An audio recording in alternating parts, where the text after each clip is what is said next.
Tokia, I'm Janalika, anu yan sonali, anu yan sonalika, nimitu nili ponatawa mi. Before we do this video, I'm going to tell you about a video I'm not doing. For the last couple of years, I've begun each year with a book club, sort of book review type video.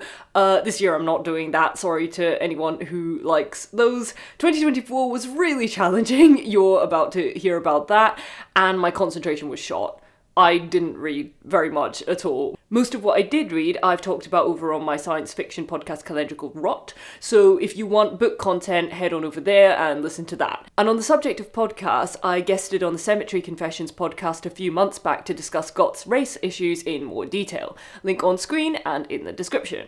So my last video was an EBM song in toki pona. EBM being the genre electronic body music, a subgenre of dark club music that developed out of industrial, and toki pona being a constructed language with probably less than 1,000 active speakers. That video had three main reactions. People who know my channel but not toki pona going, nice song, what's this language? People who know my channel and toki pona going, mi sona ala ini sina sona e toki pona pona wawa. And people who don't know my channel and do know toki pona going, okay, this is weirdly good for someone we've never heard of.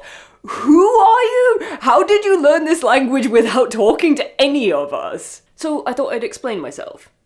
Unfortunately, my personal experience of learning and writing toki pona comes with some pretty unpleasant background context. This isn't actually as surprising as it might sound. Jan Sonia, creator of toki pona, did so partially because she was depressed. It's not a coincidence that I zeroed in on a language centered on kindness and clarity at a time when I was experiencing their exact opposite, or that experience perfectly illustrates the maladaptive thought and communication patterns that toki pona can work to counteract. It wasn't possible to make this video without that context, however, it was very difficult to talk about without A, re-traumatizing myself, and B, turning the whole video into polyamory and how not to do it, which isn't not worth talking about, but it's a different video. I got the balance as good as I could, but still, just a heads up that there's some fairly heavy stuff in this video that you wouldn't necessarily expect from a video about learning the cutest conlang in existence. Because although it is about that, this isn't just a video about toki pona. This is a video about communication. Let's get into it. Toki pona is a constructed language developed in 2001 by Canadian linguist Sonia Lang. Since its initial creation, speakers have primarily developed the language on the main dedicated Discord server, Mapona, with 3 official books, the first being a formal guide to speaking the language, followed by a dictionary and a retelling of The Wizard of Oz, informed by the use of the language of existing speakers alongside resources made by the community. The language has a glyph system, Sitilen pona, a sign system, Luka pona, and some sort of other fantastical picture system called Sitilen, which I don't know heck about, but I would love to one day. I mean, holy shit, look at it. Toki pona has an extremely limited vocabulary. I'm actually not sure exactly how many core words. It's between like either 120 or 137 depending on which ones you count, and up to about 150 if you include nimisin, extra words that you can use but don't need to in order to speak the language, including permissible variations in case any sounds are tricky to pronounce. So for example, you could replace T's with D's and P's with B's and say doggy bona and still be perfectly understood. Quick side note, you might have noticed that I keep pronouncing toki pona with a soft like t rather than a hard t like you usually would in English. The reason for this is that I learned it in large part from my girlfriend Jan Lute, who I'd originally put this down to her other languages being Hebrew and Yiddish, and that maybe being a feature of her switching into a non-English language, but literally this morning I found out that Hebrew and Yiddish don't have ters like that, so she's doing this for no explicable reason. And we learn by imitation, consequently, that's how I do it as well. This isn't wrong or right, it's just a random quirk of our speech that I thought I would quickly explain for the language nerds in the comments who are going to notice. Because it's so accessible both in terms of how quickly you can pick up the vocabulary and how universally easy the words are to say, toki pona can function as a means of communication where it is the only common language, like Esperanto. However, it's not necessarily optimal for this because unlike Esperanto, it wasn't created for this purpose. It was created more from a philosophical viewpoint. Jan Sonja describes the creation of toki pona as her attempt to understand the meaning of life in 120 words by simplifying thought and communication. From the intro to the official book, toki pona offers a path for semantic reduction. Just as we can rewrite a mathematical fraction like 4/8 as 1/2, we can distill our thoughts to their most fundamental units to discover what things really mean. We can understand complex ideas in terms of their smaller parts. If many of life's problems are created by our excess thoughts, then toki pona filters out the noise and points to the center of things. I technically first learned some toki pona around 8 years ago when I first met my partner Jan Luther, who was and is a very active member of the toki pona community. She spoke about it with a lot of enthusiasm and I was intrigued. However, I have several issues that interfere with my ability to learn languages in general. The first comes from the unique hell that is being raised monolingual by bilingual parents. Actually trilingual. On one side, there is an additional language that wasn't passed down besides the other one that my parents shared between them. What that does to you in terms of cultural and linguistic isolation is horrendous, and I'm not going to get into it because this video has enough traumatic shit in it already. When it comes to learning those languages, even if you can already say the sounds or whatever because exposure, doing so not due to a new interest you've cultivated for yourself, but to make up for parental negligence, to reinstate what could have been there from the beginning, when you should, like your cousins, instead be in the advantageous position of polyglot, learning new additional languages for fun, is deeply upsetting, frustrating, and downright humiliating. For me, that childhood deprivation poisoned learning not just those languages, but language learning in general. Another factor is that in school, for some reason, my language teachers treated me as if I were bad at languages even though my grades were about average, which planted the idea in my head that languages weren't my thing. Retrospectively, I've thought about this a lot and the only conclusion I can come to is that those teachers were racist. Thirdly, I have serious issues around perfectionism and that can make language learning very difficult because you have to be okay with making mistakes. Fourthly, although toki pona is probably the quickest and easiest language to learn in the world, it still requires commitment. Beyond just learning the vocab, you still have to put in weeks of fairly intense practice and wrap your head around grammar, which my ADHD brain doesn't find so fun. So all my early attempts fell off. But in December 2003, Jan Luther sent me a song by Jan Usawi, who I think is one of the best known toki pona musicians, and with good reason. Like, with most artists, I'm normally like, oh, if you like XYZ genre, you'll probably like this artist. With Jan Usawi, I would recommend her to anyone who likes music. My favourite song currently is Ow, which I will link to over there, but all her stuff slaps and there is really something for everyone. You've got weird time signatures and microtonal melodies and all that good gay shit for music nerds, but I was most captured by the passion and meaning of her vocal delivery. Of all the things that make me want to learn a language, getting into music in that language is probably the number one thing that makes me want to start. And toki pona's small vocabulary made it actually feasible for me to keep going until I knew all of it. On top of that, of course, I had Jan Luther to talk to. She was extremely enthusiastic about me learning, constantly available and up for practicing with me, and both close enough to me personally and skilled enough in general to handle my mistakes in a way that didn't just make me feel like sad and stupid and want to stop. As just one example, instead of using the nimisin oko, meaning eyes, I for some reason kept saying oka, to which Jan Luther would respond by going oka and posting this gif, which I found extremely funny, and it helped me learn because she did it so religiously that I started spotting that mistake myself and started going ow panayala kala before she could get in there with the gif. Jan Luther's enthusiasm, warmth and encouragement is the main reason I wanted to learn this language and the main reason I could. And that was a really wonderful way to begin. A couple of months later, however, and toki pona became a hyperfixation not so much for fun, but as an escape from something else. Okay, now this is the difficult bit, and it was really hard to write.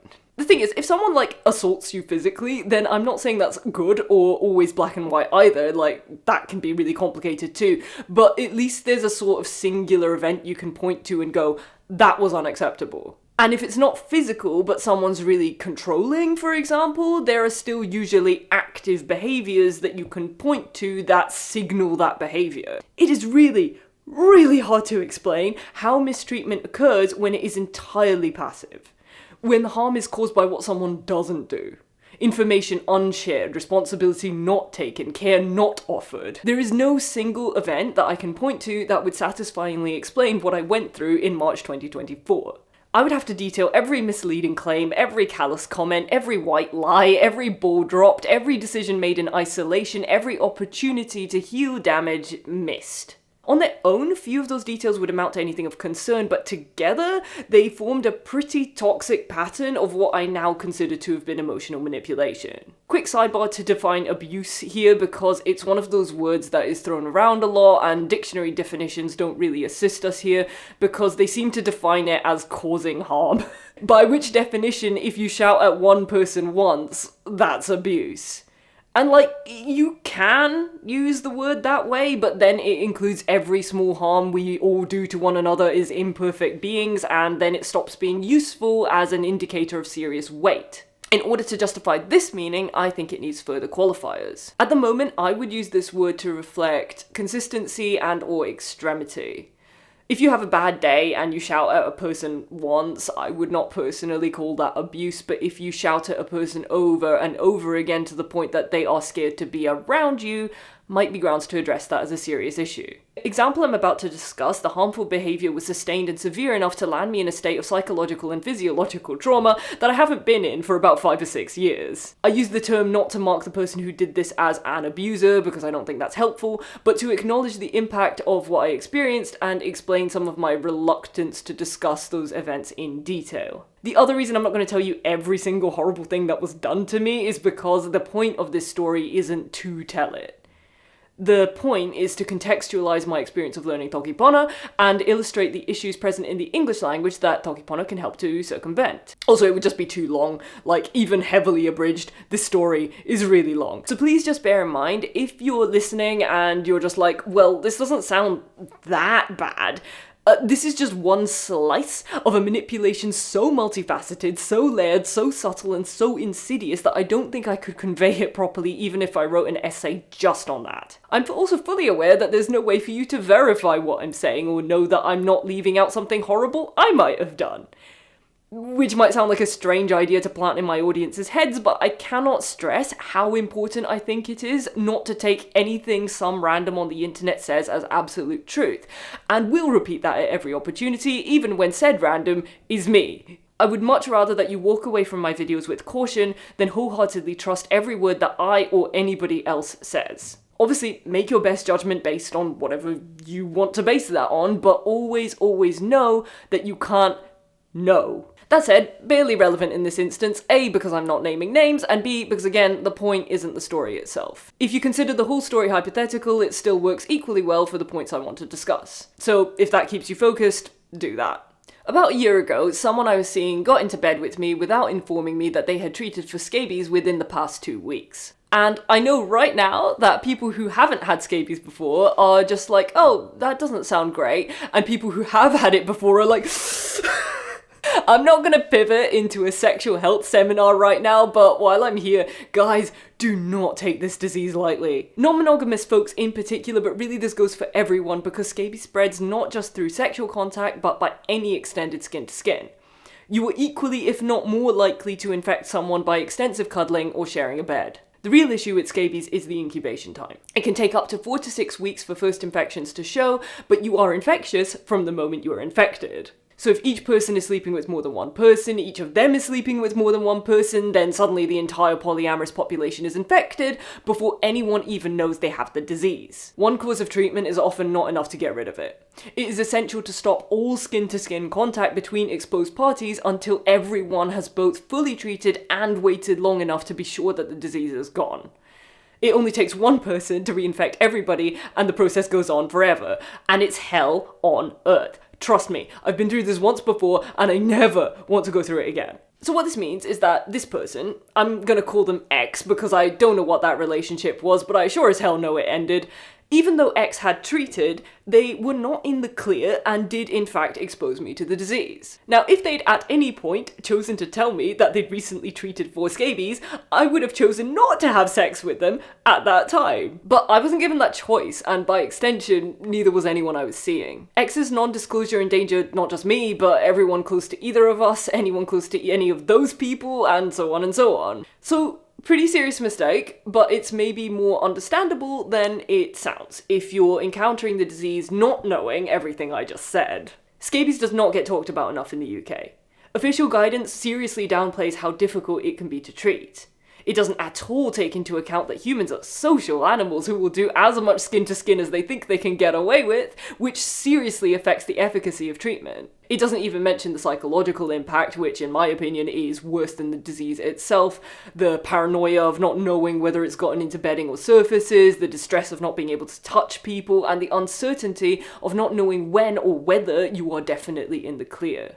I made a similar mistake on my first encounter with the disease many years ago, albeit less direct and less informed. The person who infected me withheld information regarding their level of exposure, making out that they'd just been in an area where scabies was around, when actuality they'd slept in a bed with someone they knew to be infected. Even after seemingly half the city got infected as a result of this non-disclosure, they maintained that none of these consequences were their responsibility. This older and more experienced partner wasn't setting a great example for me, but this still doesn't excuse that I didn't disclose that they'd done a just-in-case treatment to anyone I shared a bed with. After I was called out on this, I responded equally badly, making out like it was a thing that just happened and couldn't have been helped. Understandably, people were pissed off with me, and I didn't really like that very much. But although it was difficult, though nowhere near as much as it must have been for them, having not only to deal with the consequences of my actions, but then perform the additional labour of explaining those consequences to me, I eventually overcame the embarrassment and accepted where and how and why I'd fucked up. Once I'd got there, the next steps were obvious.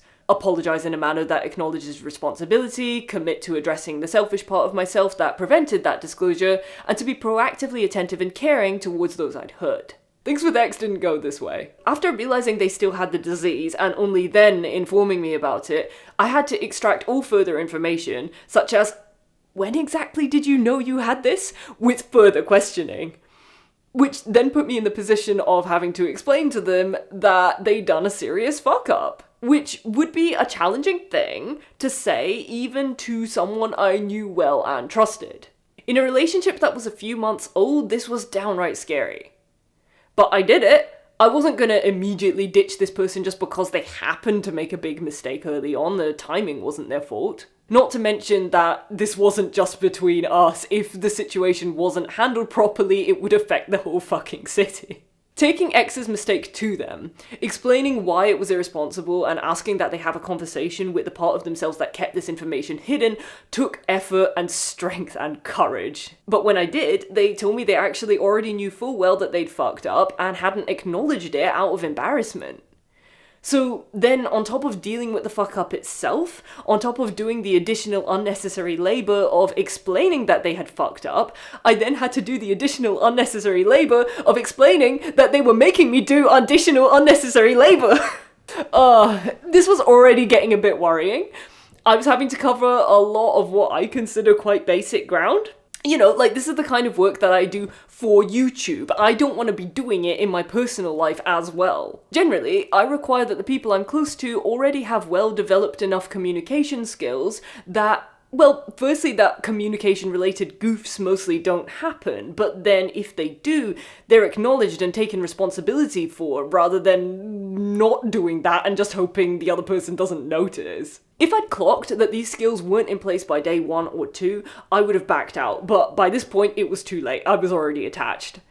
And I got that X was clearly in a new situation and panicking about it, so I did the best that I could, as kindly and as compassionately as I could, to walk them through what had gone wrong and what they would need to do differently in order to walk it back. And on the phone and in voice notes, because we were physically isolating, X seemed to get what I was saying. I was hopeful and only too happy to put this nonsense behind us and pick up where we left off later. All I needed was for X to show that they'd learned. a minimum show of effort.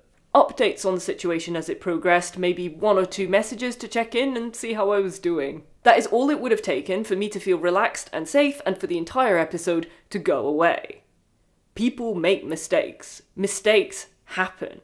What's important is how those mistakes are dealt with. For the next month, I received zero proactive communication from X, and when I initiated, they responded in a manner so passive, so vague, and so contradictory that eventually, I am not exaggerating, I not only wasn't feeling relaxed, but straight up didn't know whether or not I'd been broken up with. After another colossal communication clusterfuck that I'm not going to get into, X, somewhat surprisingly, came round to have that conversation to my face. And because I was so surprised, in other words, because by this point the bar had been set so low, I responded to everything they said during this conversation with disproportionate positivity. This will be relevant later. By this point, I was having a full trauma response, heart palpitations, freezing up, difficulty breathing, the works, which may have also contributed to my inability to see that this conversation was actually as unclear and contradictory as the previous ones. X stressed their poor mental health, saying that they weren't in a space to be dating right now, that is, anyone other than their primary. They weren't using primary-secondary language, not because that's not what they were doing, it demonstrably was, but probably because that system wasn't in line with the values that they wanted to believe they held, and therefore couldn't be acknowledged. This will also be relevant later. Anyway, I fully agreed that some form of stepping back for the moment was a sensible decision, and a discussion on that is what I was expecting. What I wasn't expecting, wasn't able to flag at the time, and never got an explanation for, is why exactly this meant that they had to end not just the romantic relationship, but the entire relationship. That is, no redefinition of parameters, no renegotiation of boundaries, no platonic friendship, nothing. With the explicit understanding that it would likely never happen again, even if X was, presumably at some point, able to see other people again. Which was an unpleasant thing to realise fully in retrospect, and at the time, contributed very much to the sense that I must have screwed this up. Surely I must have done something wrong to warrant this extreme of a response. But if that was the case, nothing was ever communicated to me, and by X's own admission, they were the one repeatedly fucking up. My best guess is that whatever X seemed to understand intellectually, in practice, they weren't confronting the issue where it existed in themselves, but projecting it onto me, dealing with that externalized problem by getting rid of it, me, going into hiding until they felt confident again, and then starting over with a clean slate. People they hadn't yet harmed, situations they hadn't yet ruined, fingers crossed that no circumstances should ever arise that they might handle horribly again. Rinse and repeat? That's my best guess, but I don't know. I'm not a mind reader, and I shouldn't have had to be. No one should. Anyway, this sucked. The experience of having a person exist 1 second quite prominently in your life and the next disappear completely is functionally the same as suffering a bereavement, so that's what I had to undergo next. And in the months that followed, I gradually started to understand the reality and the severity of what had happened and come to terms with the damage. Now, whenever I tell this story to people, they're always like, how old was this person? You know, with this kind of sort of expression like, okay, be honest, were you fucking around with the 22-year-old? No, guys, X was 28. 28! I knew they were new to polyamory retrospectively, Christ it showed, but it was only much later that I learnt that they'd only been in what they described as their first proper relationship for I think the last year and a half. X was a transgender vegan anarchist who made claims to things like being chill and valuing clear and open communication. I cannot stress enough that when all they had to do was talk, when those claims remained theoretical, they gave every appearance of someone who was on my level. It was only after the scabies incident that it became abundantly clear that this was not the case. Like, you know that meme with the philosophers and the baby, and it's usually used to show talking about gender with trans people versus cis people? That was talking to X about anything before and after they screwed up. I seriously struggled to reconcile the disconnect between what had been said versus what was being done. The values X claimed versus those they didn't practice. Because X never acknowledged the harm they did unless I held their hand and walked them up to it, I was left unsure if that harm was even occurring. After all, if they knew their actions were causing harm, why weren't those actions changing? I kept trying to make it make sense. I told myself things like, well, X said they wanted a casual thing, so you shouldn't be upset when they're unkind to you. Or, X has depression and they're suffering a lot, so don't add your suffering to theirs, they won't be able to take it. Or, you just got dumped and you didn't like it, that's all that happened, it's on you now to just get over it. And then I had to refute every single one of those things, like, actually, if a complete stranger runs you over, they should probably still stop and take you to hospital, and I'm just wondering why the white got's mental health automatically gets prioritized to the detriment of yours. Do you wanna examine what's going on there for a second? And finally, I have had more than one person break up with me in the past when I didn't want them to, and yes, that feeling was sad, but it was not like this. In fact, I've only ever felt like this in response to relationships that were categorically abusive. Weird, that. Such a strange coincidence. I was able to work through and dispel some of these thoughts at the time, some only partially, others I couldn't shift until months after the fact. And that I had to do this work in and of itself indicates how deeply fucked that dynamic was. Part of this was the direct result of X's non-communication. After all, when no reparative action is taken, the implication can only be that there is no problem, but it was reinforced through a litany of subtleties in the words that they did choose to use. I'll give you an example. As they were breaking up with me, X said, "If things get difficult, with a person you've known a long time, it's worth riding it out, whereas I can't do that with everyone." Maybe to you this already sounds dodgy, maybe it sounds perfectly reasonable.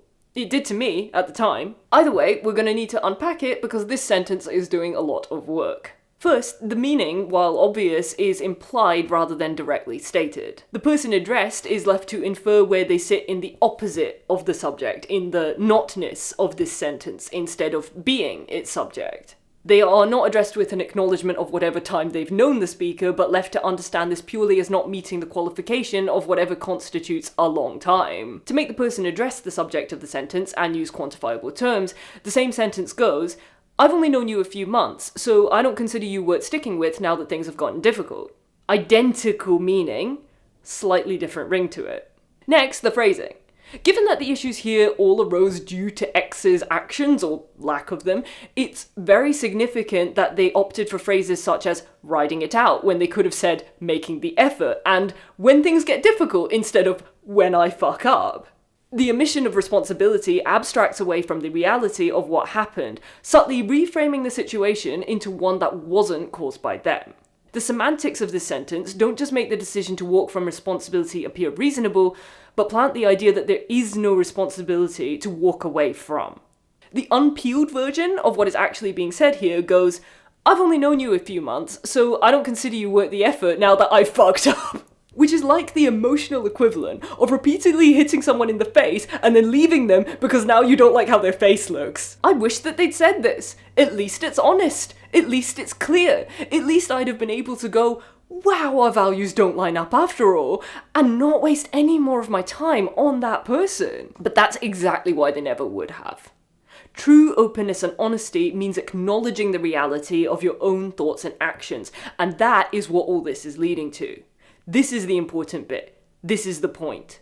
X's speech was drowning in what I'm going to call veiling semantics, language that gets you the result you want, while partially or fully shielding what is actually being said from one or both parties in conversation. It is entirely possible, likely even, that X was not just pulling the wool over my eyes, but their own. If you believe yourself to hold certain values, but then behave in a way that contradicts them, then you have two choices. 1. Consciously notice the contradiction and address the behaviour. 2. Subconsciously shift into avoidant thought and communication patterns to dodge the contradiction and evade cognitive dissonance. And it worked! On me, flawlessly, repeatedly. I not only didn't see the statement for what it was, but validated it. I responded with, "Don't worry, I don't expect myself to be in that category." No, don't worry, I know I haven't hit the time threshold to be treated like a human person. It will do wonders for your mental health to run from your mistakes. That sure is how you get to the root of things and fix your underlying issues. Don't worry, my partners will sew up the wounds that you left, and I guess time will do the rest. Don't even worry about it. I'm being flippant about this now because what I actually said is humiliating to admit on camera. But that's what happened, and I would be doing the efficacy of that manipulation a disservice to omit the ways in which I went along with it and made their job easier by dehumanizing myself. In a language with very few words, and yes, that's the horrible bit over, now we get to talk about toki, pona, musia, veiling semantic structures don't exist. Or rather, they aren't easily accessible when all communication has to be actively and repeatedly constructed from a limited core vocabulary. This is much easier to explain with an example. Jan Lute is in the train station, on the phone to her friend. She needs to tell him where she is, but there is no phrase immediately and universally understood to mean train station.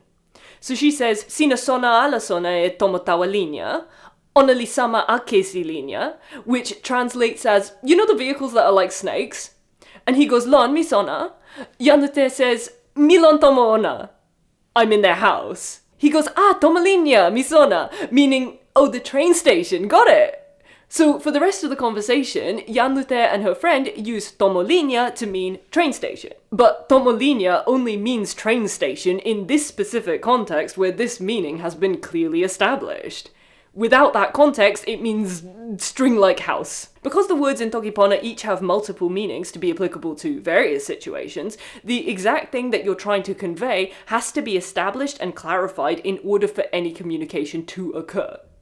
There are very few complex ideas that you can say in a word or a couple of words and just assume that the other person will understand what you mean. What's more, because the restrictions of toki pona mean you have to really think about how to phrase an idea, you have to really consider what that idea is. It's maybe possible to veil an idea, but it isn't possible to jump straight to the veil without considering what's underneath it. And I think being forced to confront their own thoughts like this would cause most people to deal with them differently. The overwhelming majority of people don't use veiling semantics on purpose with malicious intent. I don't think for 1 second that X was being deliberately manipulative. Like, can you imagine if it took effort to do that? It just wouldn't have happened. Of course it's possible to manipulate people deliberately and nefariously, but honestly I think the vast majority of the time it happens when it's easier to do than not to. Another comment I got a lot was X is acting like a straight person. And explaining what was meant by that is getting into a whole other topic that's maybe better suited for a video on polyamory, but to try and simplify it for what's relevant, X was queer, and I doubt that they were neurotypical. But the behavioural patterns that they demonstrated were congruent with the language and behaviours of neuronormativity, heteronormativity, and all of our conditioned, internalized oppressive systems. In other words, behaviours that often go unchecked in the heterosexual world, hence acting like a straight person. In queer circles, we tend to do more thinking and revising of those patterns. We need to because those patterns are in us and will play out if they don't. Of course, we can't all manipulate equally. There are lots of factors that influence who can and can't exert power and over who and in what ways. Not just privilege, but positionality and the unique dynamics of a space, which again is getting into a whole other video that I really want to do at some point, but keep postponing just because it's going to be massive and complicated. But for example, in this particular case, relevant factors would be the specific ways that whiteness manifests in the goth scene, and the lenience that queer people tend to offer those suffering from mental health issues. If all the right factors are in place, it's fully possible to move through the world without once leaving that veiled space, repeating out the same harmful patterns forever. Learning to spot, deal with, and unpick those veils, whether they're put upon us by others or arising in ourselves, requires a consistent and continuous practice of approaching issues with the intention to resolve rather than to avoid or gloss over. Which is entirely possible in English, but it is work that was put upon me constantly through my interactions with X. In toki pona, it's more work to evade, transform, and obfuscate than it is to just say what it is. Jan ni li pakala e mi pilin ike tani. Pini. Toki pona served as an incredibly useful anchor when I was drowning in an ocean of garbage, helping me to think more clearly and more kindly than I may have been able to were English my only language at the time. Someone asked on Instagram how I had the idea to write a song in toki pona, and I answered that it wasn't really an idea, it just kind of happened. My automatic creative process tends to occur for the purpose of processing negative feelings, especially relating to circumstances I am unable to fix. In healthy relationships, issues get addressed. I don't need to write songs about them. I could, but I don't feel like I have no choice except to. In unhealthy relationships, where issues are not fixed at source, bad thoughts and feelings continue to build and have to be processed through other means. X left me a lot of poison to purge, and because I'd been hyperfixating on learning toki pona to the point of starting to think in that language, I started purging in toki pona. Around 6 weeks prior, I'd had Jan Lute in my ear going, Kalamamuzi? Kalamamuzi li kepeken toki pona anu sama? Sina wile ala wine ini? And I'd been like, absolutely not, stop that, I'm a beginner, I'm not doing that, go away.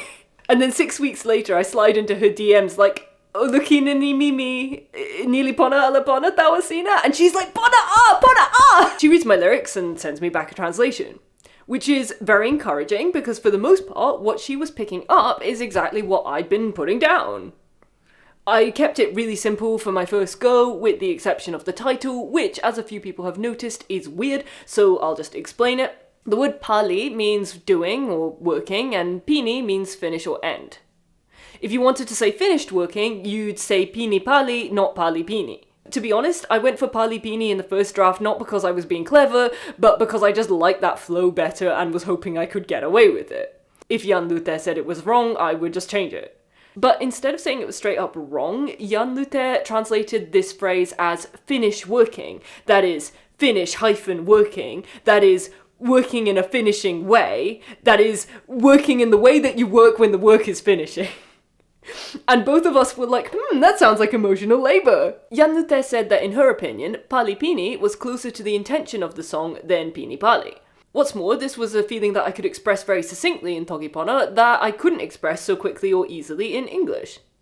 The way that you can use pretty much any word to modify another is a really cool feature of the language. Rather than being wrong, using words in an unconventional way just presents a new and interesting way of talking about an idea or concept. We hashed out the final lyrics with a few more back and forths and then the song was done, and that's how it was written. I never specifically set out to write a song in toki pona, it just occurred because toki pona happened to be my crutch in an absolutely batshit situation. Even for the video, I'd just gone to my friend and said, hey, do you think maybe you could throw together a lyric video just so I have something to put up along with the song?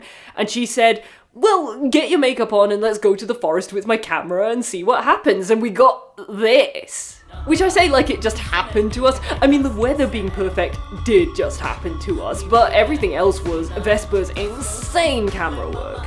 I wish we'd had another person there recording just so you could see what she was doing, because holy shit, like this has nothing to do with the video I'm doing right now, but like you can see the speed I'm going at here.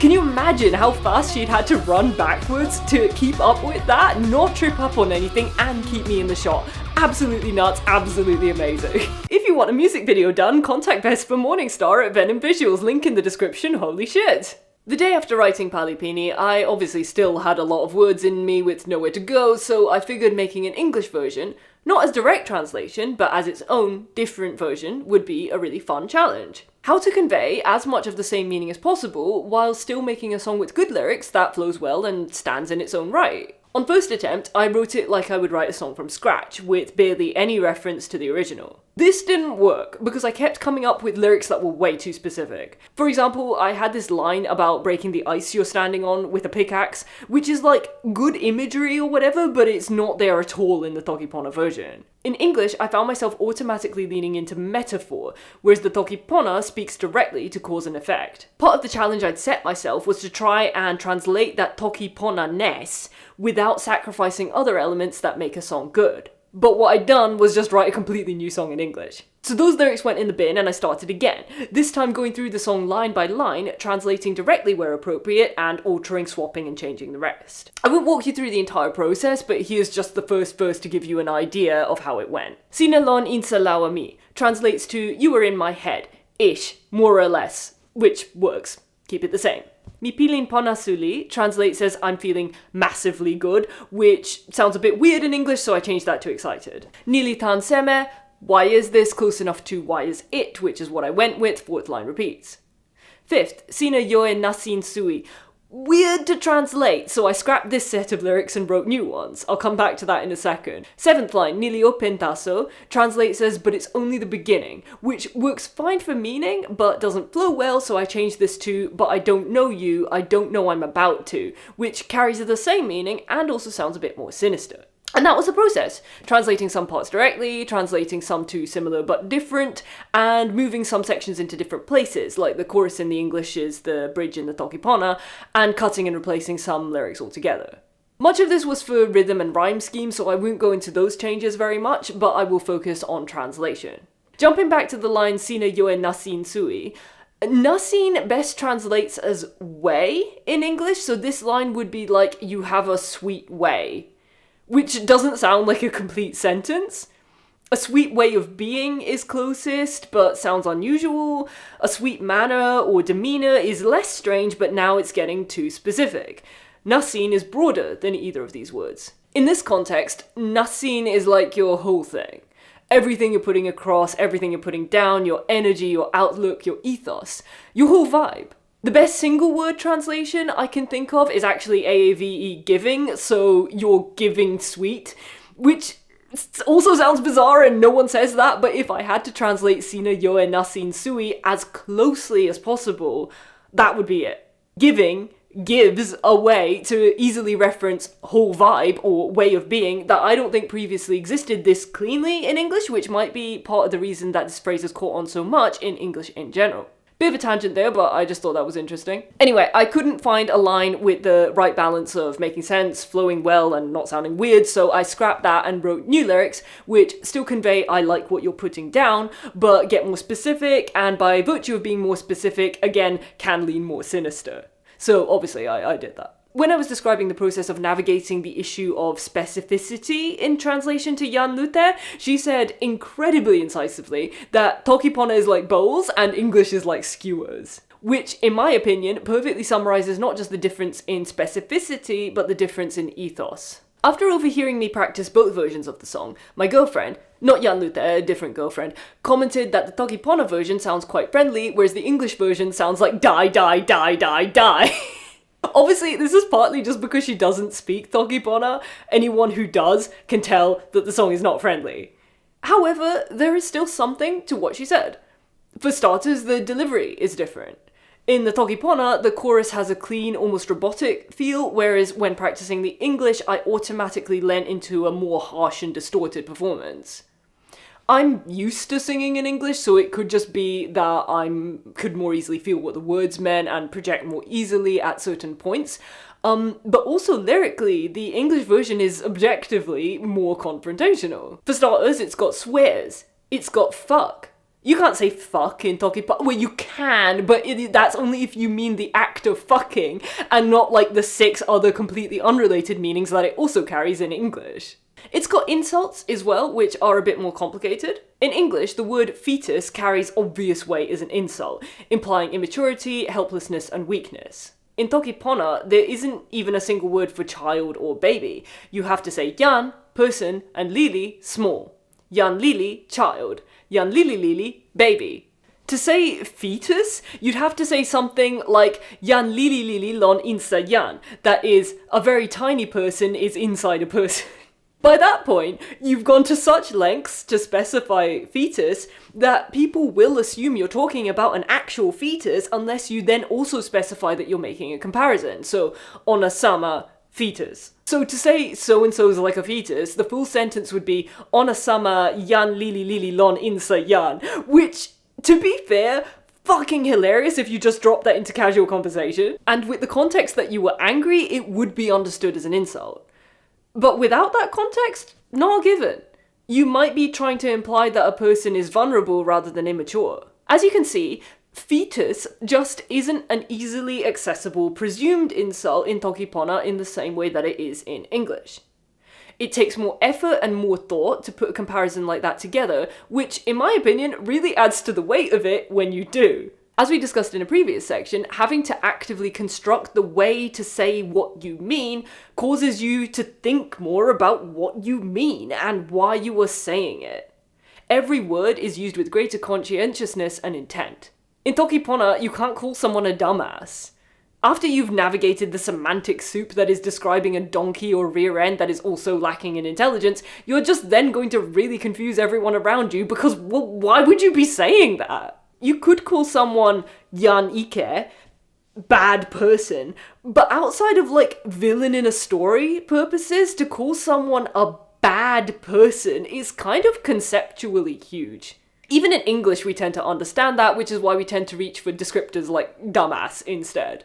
In toki pona, instead of putting the person who did ike in any kind of descriptor box, you'd probably be more likely to focus on the things that they did and why those things caused harm. The focus becomes less on overarching labels to slap on people, relationships, or situations, and instead on the practical realities of cause and effect.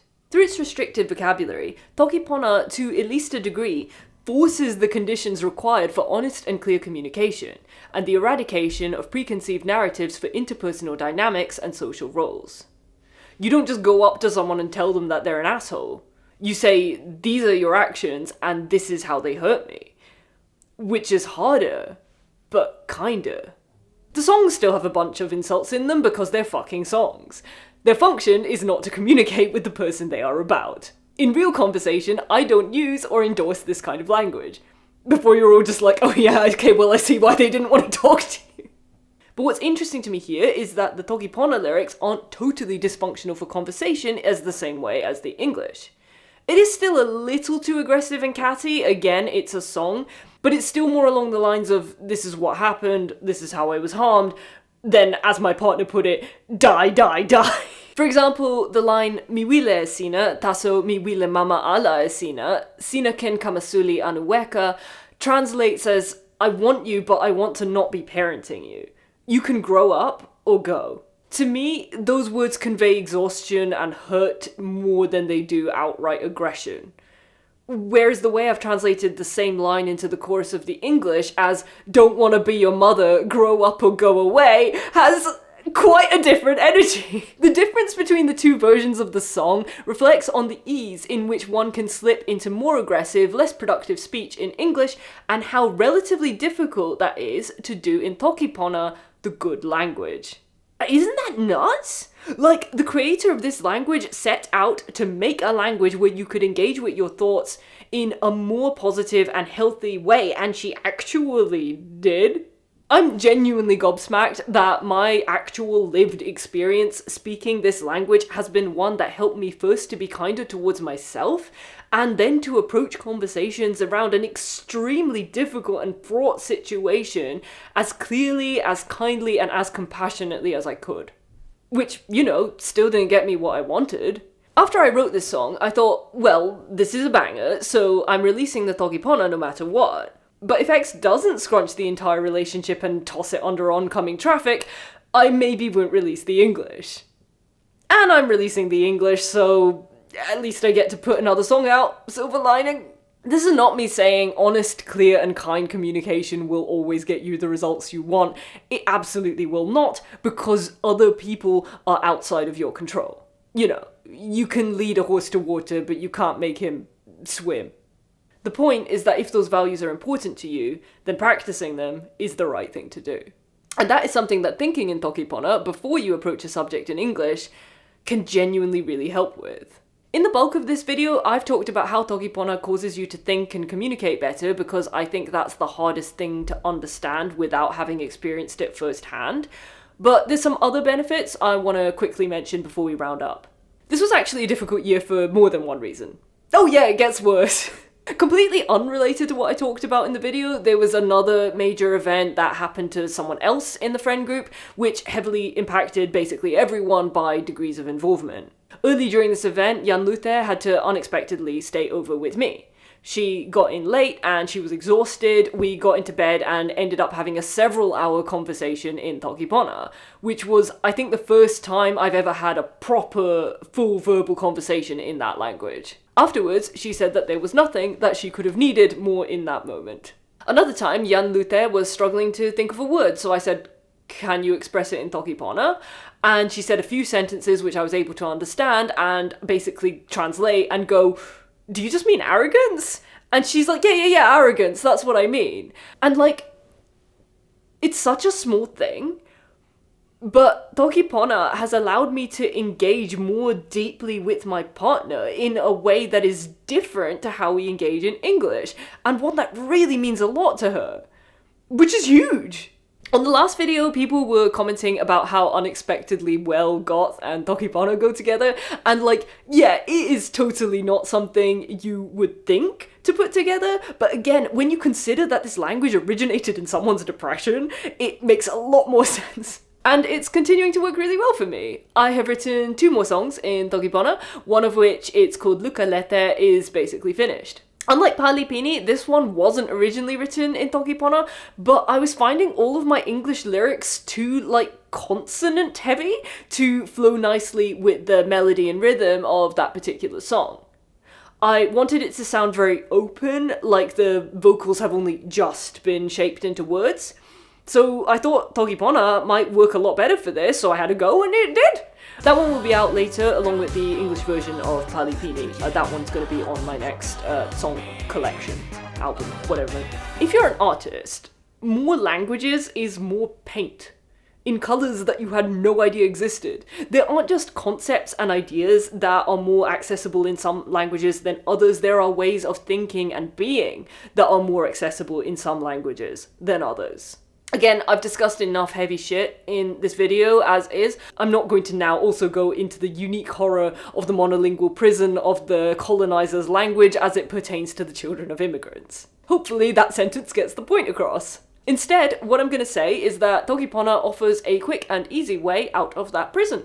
In much the same ways I've found family in the queer scene and identity in goth, toki pona is a language for the lost. And now that I've learnt it, if I want to learn more languages, that should be a bit easier. I don't know if I will, or even how good I'll get at toki pona. I want to, but I want to do all sorts of things. I can't do all the things that I want to do. For a while, I've been drawn to BSL for a bunch of reasons. Firstly, Jan Luther is fluent, so that would be a wonderful thing to share anyway, but she's also sometimes non-verbal and can only otherwise communicate through phone robot.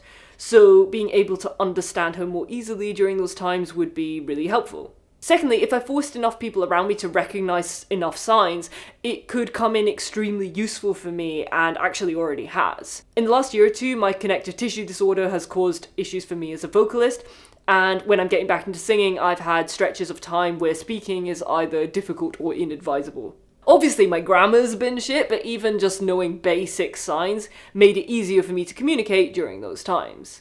Thirdly, I seem to remember the vocabulary much faster than any spoken language. Like, I would frequently remember signs after seeing them just once. Which might be to do with the fact that a lot of them are intuitive, like it makes sense that this is the sign for tea, or like that this is the sign for fall over, but it might also be to do with there being a visual component at all. Once I started learning Sitalen pona, the toki pona glyph system, I found that I started memorizing the spoken vocabulary much faster, because each word had a symbol to hang on to it, and vice versa. Someone in the comments of the last video was asking about Esperanto. Jan Luther did get me curious about that because she spoke about Esperanto with a lot of knowledge and passion, but she doesn't speak much herself. So when it comes to languages where I don't already know someone fluent, I like the sounds of Spanish most, but German is probably the most logical one because of major connections to a lot of the music that I'm into. Also, Vlad is currently learning German, so that'd be a cool thing to do together. Plus, I'd be better placed to assess industrial fash levels and not listen to people I don't want to support. I'm technically in the Pona Discord server, but I haven't posted there once. I would like to be more active there, but I would also like to be more active in the Discord server that has my actual friends in, and I'm not, so it's probably unlikely. Obviously, feel free to comment in toki pona, but please bear in mind that because I mostly learned the language orally, I sometimes struggle a little bit in the absence of tonal context, so very long or complex messages are tricky. Hopefully I'll get there one day, but this is just where I'm at the moment. Finally, I figure based on what I've said, some people are gonna be like, are you okay? So I just want to say, like, actually, yeah, like, genuinely, I don't want to downplay the effects of this experience. It did some serious damage. My old PTSD symptoms flared up with a vengeance, my existing physical health problems got worse, and I got several exciting new ones, which is part of why I barely released anything last year. I still have to overcome a physical trauma response anytime I see X or anyone who looks like them, which, because of white goths and poor facial recognition on my part, is an annoyingly high number of people. I think eventually what's gonna happen is that I'm gonna like relax around the doppelgangers and then eventually get jump scared when one of them is actually them. Not that anything's gonna happen, they're not gonna, like, get me. If there's one thing I can definitely count on X to do, it's nothing. But my lizard brain doesn't know that, and that sucks. Recovery isn't linear. But I am here 1 year later with enough distance to speak about it in a video, and having learned more from it than I thought I had at the time. I've set more boundaries around my time and energy. I'm less proactive with new people, less likely to take new connections at face value, less likely to trust without proof that that trust is warranted. It's not that I'm no longer willing to put effort into relationships. I love putting effort into relationships. That's my thing. That's what I do. But I'm only willing to share time and energy with those who honor and value it as I do. Which was an interestingly challenging change to make, but it feels like a really healthy and important one. I've written some banging songs, and I'm still going where I want to go, both literally and metaphorically. I'm not letting the fear that this has brought up stop me from living my life. Which is partly due to my own work, and partly due to my social circle being god-tier polyamorists. Like, what I said about my partners sewing up the wounds, like, that wasn't made up, that's what they did. My metamor sent me dosas during the peak of the breakup. Fucking dosas! King behavior, king! The last time he sent me food was because I'd had surgery and couldn't make my own, so I was joking about how this time it didn't make as much practical sense but was still appreciated as a show of care, but then I was actually so shaky and shut down that I couldn't make my own food after all, so it ended up also being practically useful this time around. King. Another particularly memorable point was when I had a major realization about what had happened, and my girlfriends were at that point downstairs talking about some of the other shit that they had going on. So I phoned them and I was like, hey, not to intrude, but like, I'm in a bad way, do you have spoons for me? And they were like, yeah, we finished up, just come on down. And I was like, I don't think I can move. So they came up, and then I just had one on either side of me, and they were just like, we've got you, and even though it was an incredibly painful moment, I remember it for how cared for and supported I was in it. I'm lucky that the overwhelming majority of relationships I've had in my life have been nothing like the one I just described. At the same time, this is also a good opportunity to acknowledge that we make our own luck. Once you peel all the layers back, it is overwhelmingly likely that the underlying reason why X was unkind to me, and actually why anyone is unkind to anyone, is that they were scared and trying to feel safe. Once you get to the core of it, that's what drives pretty much every maladaptive behavior. In marginalized communities in particular, we carry a lot of trauma, and from those experiences, we learn coping mechanisms that keep us safe by any means necessary. Without the internal work of unpacking and working through our pain, we are likely to externalize it and re-traumatize others and ourselves. We don't have the time to be unkind to each other. We need our communities to be safe. That is the only way we are going to survive with the world being what it is. And the strength of a community is the direct result of the effort that each of us put into it, even and especially under circumstances that are challenging. And for the most part, I am a constant witness to that dedication, effort, and care, which makes me in turn want to continue to reevaluate and live in line with my values, and to try, such as I see it, to do whatever good I can, wherever I can. To which end, I hope you found something of value in this video, even if it wasn't quite what you were expecting. Sitalan tawa lifini, ponatawa sina tan lukin sina, ponatawa yanpi kulupu coffee, nimi ona likama, sina wile pana e mani tawa mi, o kepiken lipu coffee mi. Pana sitalan tawa ni tawa yampona sina, o toki tawa mi lon poka nimi yampa. Sulila o utala e nimi subscribe. Ante la o lukine mi ante loni, toki pini, ponatawa sina. Mitawa.